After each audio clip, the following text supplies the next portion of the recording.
Hello everyone, it's me, Liam from Gaming Master Race, and welcome to a slightly different pickups video for May. I decided to put a face to the voice because, you know, I just wanted to say in person how genuinely grateful I am for, as of this moment, having 77 YouTube subscribers and 619 Twitter followers. I'm overwhelmed, really I am. I mean, it's a small number by many circumstances, you know, to a lot of people, but for me it's a big deal, it really is. So I just wanted to give a couple of shout outs as well. First of all, I wanted to give a shout out to Ollie, who is 8-Bit Boy. He's been incredibly supportive, and of course he's done the Master System challenges, and you know, all these people who I'm going to mention have welcomed me in to the YouTube community and have been really supportive, and again I'm massively appreciative of that. So Ollie, who is 8-Bit Boy, also I would like to say thank you to Mark and give a shout out to Mark, who is Geordie Slasher Gaming. I'd also like to give a shout out to Andy, who's Zanoni Revived, and finally Steve, Retroredsteve. Again, there are so many more people who I am genuinely grateful for, but I can't fit you all in, otherwise this video will be far too long. But I've got a cheat sheet here as well, so you can see everything I'm doing. I can't get away with jack anymore. So yeah, I've decided to go in front of the camera rather than behind. Behind the camera does work for me. I do find it easier, but we're going to give this a go and see how we get on. So let's get straight into the pickups for May. You're going to find that they're mostly Nintendo games and mostly Super Nintendo games, a couple of Nintendo games, but I won't ruin anything else. So the reason being, for most Super Nintendo games, as you've previously seen in other videos, I recently got the analog Super NT, so I wanted to kind of just expand my Super Nintendo library a little more. So we're going to move on to the first game, and it is a cracker of a game, and I'm sure you'll agree. It's Shaq Fu for the SNES. So yeah, I mean, it's got a bad reputation, and I think that's probably why I bought this. It's one of those games where you see so many bad things about it that you kind of just say, do you know what, I need to play this game. It's the same with Superman 64, I did the exact same thing. So Shaq Fu on the Super Nintendo, gonna look at my cheat sheet. £5, not including postage and packaging on that. Again, I don't include the postage, I'll just include how much I paid for the game. So £5 for that, can't really go wrong. It's a cheap game, and it's a fighter. I'll put these down here. Right, second game. We've got Lost Vikings. Now, I've seen some people comment on this. This is a lot of people's, well, I say a lot, it's a few people's favourite game on the Super Nintendo. So I was intrigued to give it a go. And yeah, do you know what? It's actually really interesting because yeah, you control 3 different Vikings separately, and they all do different things, and you have to kind of work between them to finish a level from the early games that I've played. It's a really good little game, actually. I'm looking forward to playing that a little bit more. So for this one I actually only paid £10 for, so I think that was actually a quite good deal. So yeah, pretty happy to have that in my collection and play that a bit more. Now, genuinely, this one is a cracker. I'm not being sarcastic on this one. We've got Another World on the Super Nintendo. So now, I think this was made by the same people that did Flashback, but I can't quite be sure. But it's a very similar type game, you know, where the cinematics in the game are absolutely outstanding, and you know, for its time, this was just quite literally another level. No pun intended to Another World.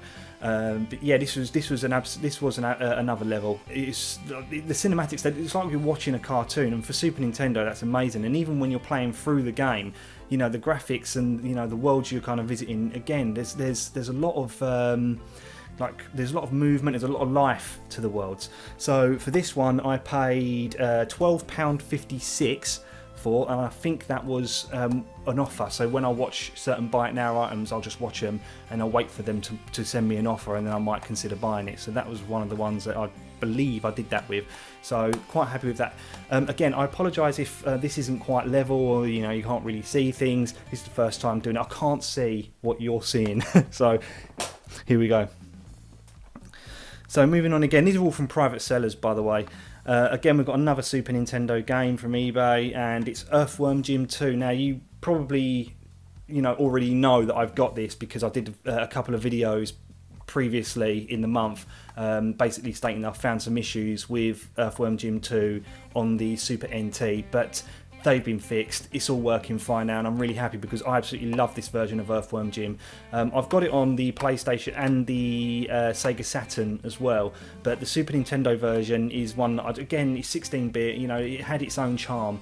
And you know, Earthworm Jim 1 and 2 were two of the best platformers, you know, on these systems. You know, they really stood out. So I'm really pleased to have this in the collection. I think I never owned this when I was a kid. I only ever rented it from Blockbuster. So Earthworm Jim 2 set me back £18. It was expensive, but it's well worth it. Really happy with that. So another Super Nintendo game now, and we've got Street Racer. Again, I mean, it's not really it's not like one of those games that there's a necessity that I had to buy it. It just kind of came along, and it was a relatively decent price, so I thought I'd go for it. You know, I do like kart racing games, and you know, I figured why not. You know, I wanted to just buy more games so I could try them out on the Super NT to see how it handles them, and yeah, it handles all of these really well, by the way. I mean, playing these games in 1080p is just superb, and I will do a video on that eventually, but not just yet. I just want a bit more time with it. But I paid £6.50 for this one. Not expensive, nice and cheap. Again, no carts or no boxes, no instructions, because they're just too big. And you know, I'd much rather just put these in my shelf and just have them as the cart only. Despite the fact they don't have end labels, which is lame. Again, another Super Nintendo one, and because war has never been so much fun, I've got Cannon Fodder. I've not played many other versions other than the Amiga A500 version of Cannon Fodder, and to me personally, the Amiga A500 is the king. You will not get a better version of that game, but this isn't bad either. I wanted to try this out. I've only tried it out with the joypad at the minute. As of recording this, I've still actually got to record the gameplay footage for this, which I'm going to try the SNES mouse on it. I'm not sure if it does work, but I'll give it a try, and I'll confirm whether or not it does work with the SNES mouse, but I'm sure it does. And I love Cannon Fodder. It's a really challenging game. It starts off nice and easy. It's got a nice, you know, like a steady difficulty curve to a point where it just gets quite challenging. But it's a really good little game, and it's good comedy value in it as well. So it's a much recommended must play for that. So Cannon Fodder, I paid £12.50 for. Again, happy to pay that kind of amount of money for such a gem. Two more Super Nintendo games, and this one's a little bit different. It's Hat Trick Hero, and it's a Japanese import. So buying the Super NT, I wanted to buy some import games. This was never released in this country. It was released in Europe, but not in England. And I can't remember the name of the game, what it was actually named as. But this, to be honest, Hat Trick Hero, this is all in English. So it's absolutely fine. There's no Japanese text or anything, and it plays really well. I think it's Super Sidekicks, which was in the arcade, and this is a really good conversion, really good port of that. And it's a fun little football game. You know, it's up there with, in my opinion, it's up there with ISS and ISS Deluxe. But I really wanted a Japanese game to see how the Super NT would handle it, and again, it handles it flawlessly as it would, as you would expect, and as I would expect.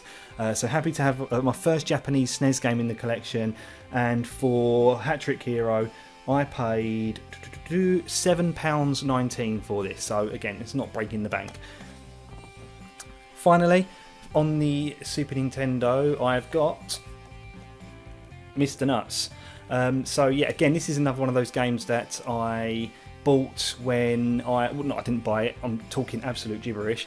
I rented it from Blockbusters, and you know, it's not one of those games I ever owned, but it's one of those games that always stuck in the back of my mind, where it's like, oh yeah, I remember that game about the squirrel, and it was really good. It's just a bog standard platformer. You know, we had so many mascots. Or people trying to replicate Sonic the Hedgehog and Super Mario back in the 16-bit era, which isn't necessarily a bad thing. It gave us a lot of options, but this is another one of those kind of generic kind of platformers. But it is quite fun. You know, I kind of liken it to Bubsy a little bit, but it is a better game than Bubsy, if I'm perfectly honest. So for Mr. Nuts, I paid £7 exactly for. I'm quite happy with that. Again, to have an ex-rental that I used to rent back when I was a kid in my collection, because it hits you right in the nostalgia feels. We're going to move on to a different console now. Let's go current gen. Let's mix it up a bit. We'll go current gen, and I think you might know what this will be. If you've watched all my other videos and you've seen that I've been collecting games, a specific series of games, then you might know what this next one is, and it's Resident Evil Village. So yeah, I've just recently finished completing Resident Evil 7, and I've now moved on to Resident Evil 8 or Resident Evil Village, and yeah, it's great. I mean, I've got it on Xbox again because I could not bring myself to buy it on PlayStation, because every other version of the game from 1 to 6 have all been on Xbox, and it would literally play with my OCD to get this on any other system. But I've heard the 3D audio on the PS5 is amazing, so I'm a little bit disappointed I didn't get it on PS5, but again, happy to get it on Xbox, and it's an amazing game. The graphics are absolutely incredible, and you know, it scares me. I don't get scared easily, but Resident Evil 7 scared the living shit out of me, and this game is close to doing the exact same thing. It literally sends shivers down my entire body. Really, really good little game, and this cost me nothing because this was an anniversary gift from my wife. So I'm pretty sure it was an anniversary gift from my wife. So yes, it was an anniversary gift from my wife, and I'm very, very happy with it. Thank you very much. Love you loads. So there's only 3 more games left now. We'll go back to the Nintendo, and we're going into the 8-bit era with the NES, and we've got something that I've actually not really had much time to play, and it's one of these games that kind of flew over the radar, I guess, or flew under the radar, whatever the expression is. But it's A Boy and His Blob. So I saw. I actually read about this in Retro Gamer. They did I think they did an article on David Crane and his games, and I read about this, and the thing that really interested me was its kind of trial and error gameplay, and it is very much that, because you know, unless you've got the instruction manual, maybe it would give some things away. No, actually it doesn't give anything away, because I've read the instruction manual. It basically says that you've got all these jelly beans which you feed to your blob, and your blob will transform into a ladder, it will transform into an umbrella or a trampoline. You've got to try and figure out which jelly bean does what so that you can progress through the levels. Very much trial and error, but it's a really unique take on a game, and you know, I really enjoy Pitfall and Pitfall 2, so I needed to get another David Crane game in my collection. I'm really happy to have A Boy and His Blob, and this one cost me £8 exactly, so again, not breaking the bank. They're getting a bit more expensive. I used to pay only about £3 or £4 for games, but I've bought most of the cheap games now, and we're on to more expensive ones, but this is worth it. It's a really fun little game and a really good little soundtrack too.